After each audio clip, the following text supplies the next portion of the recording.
And joining me now in studio with more is Jack Mallers, founder and CEO of 21 Capital. Jack, welcome. Thanks for having me. This is a pretty cool office It is pretty cool, right? Yeah, at the center of the financial markets. That's right. What was behind this decision for your firm? The decision for us is simple. We think Bitcoin's going to change the world, and it's the best possible thing you can own on a balance sheet. It's been the best performing asset in human history. I think it'll continue to be. So we're here to own as much Bitcoin as we possibly can. So another 5,800, I'll take it. In what ways do you think it's going to change the world? Bitcoin is the only definitively scarce thing you could own. Gold? Sure, it's scarce, but if we want to find more gold, we can. Didn't Elon say there's more on Mars, right? iPhones are cool, but if everyone in the world wanted an iPhone, Apple could make everyone an iPhone. Find me something that you can own that no one could make another of. And in financial markets terms, that's something that cannot be debased. That's something that cannot be inflated. And it's for that reason, in my opinion, that it's been the best performing. It's been the best way to express currency debasement, to express the idea that governments are running such big deficits and have to print capital to get out of this sovereign crisis that they're in. So I think it'll continue to be, if you think that technology will continue to change the world and you think governments will continue to have to print money, I think Bitcoin will continue to be the most performant. It's currency debasement plus technology is what I think Bitcoin is. How does this fit into your strategy at 21 Capital? The strategy for us is simple. One of the core KPIs we have is how much Bitcoin we're able to accumulate. We have Bitcoin per share and Bitcoin return rate. How fast are we returning Bitcoin on our balance sheet to shareholders?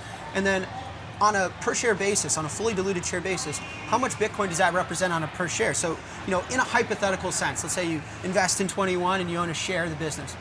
Let's say we have 1 Bitcoin per share. We go out, we close deals, we raise capital, we establish partnerships, we launch products. If we're able to grow that to 2 Bitcoin per share, 3 Bitcoin per share, just by being a shareholder in the business, we're growing your exposure to the asset. So we want to be the best place in the capital markets to participate in Bitcoin, and owning, at closing a little over 43,500 is a good start. Where do you see the price of Bitcoin heading? Higher. How much higher? A lot higher. My general framework from the highest level is human beings collectively, we own about $900 trillion worth of stuff. That's equities, the things behind us, real estate, precious metals, fine art, all of the things that we own. Half of that we're using as a savings account. We're owning the portfolio of companies or the art or the house to actually try and persist wealth into the future. I think Bitcoin's going after that market. It's going after a market of $400 to $500 trillion worth, and right now it's $2.5 trillion. So I think in purchasing power terms, Bitcoin can go up 100 to 200 times more from here. All right, so we know Bitcoin obviously is the most household name within the cryptocurrency space, right? What else is catching your eye in the cryptocurrency world? Nothing. Nothing at all? Nothing. Stable coins? No. Interesting. No. Why not? Well, stable coins, their purpose is to stabilize against the dollar. As much as the U.S. government is going to debase the dollar and people are going to need to find places to persist and store value, stable coins is not going to be that. I guarantee you, I know the price of a stable coin in 10 years, it's probably going to be $1. So to me, that's not that interesting. I actually think the use case of stable coins is far more interesting in emerging markets, in Africa, in Latin America.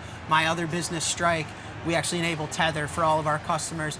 Here in the capital markets, here in America, I don't understand why I would need a stable coin. I have the Cash App, I have a Chase account. Why the United States government is interested in it with the Genius Act, we could talk about. But for me, I live, dream, eat, sleep Bitcoin. That's what I'm here to do, and my shareholders should know that. I'm here for Bitcoin. All right, Jack Mallers, thank you so much for joining. Jack is the founder and CEO of 21 Capital, joining here in studio. Thank you. Thank you, guys.